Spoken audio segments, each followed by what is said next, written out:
नमस्कार मित्रांनो, पुन्हा एकदा तुमचं स्वागत आहे आपल्या चॅनलवरती, ज्याचं नाव आहे गावरान संस्कृती. तर मित्रांनो, सर्वप्रथम तुम्हाला बैलपोळ्याच्या हार्दिक शुभेच्छा.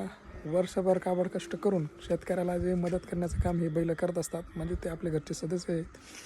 तर त्यांचं ऋण फेडण्याचा आज 6 दिवस आहे बैलपोळा. तर चला तर मित्रांनो, आज तुम्हाला दाखवतो कशा पद्धतीने आम्ही आज बैलपोळा साजरा केला. ते मस्तपैकी भूषण आणि मामा गोठ्यामध्ये बैलांच्या शेंगाला रंग देत राहिले आणि पदभाऊ मस्तपैकी गंमत बघू राहिला. बैल तर काही जमून देत नव्हते, तरी पण प्रयत्न करून दिला शिंगांना रंग.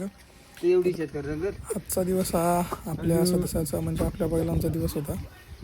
कसं तरी पद्धतीने आपण बैलांना रंग देऊन त्यांना तयार करण्याचं काम केलं आहे. आणि तुम्हाला लवकरच या मिनी ब्लॉगचा मोठा व्हिडिओ आपल्या यूट्यूब चॅनलवरती बघायला मिळेल. तो व्हिडिओ तुम्ही बघायला विसरू नका. तर परत एकदा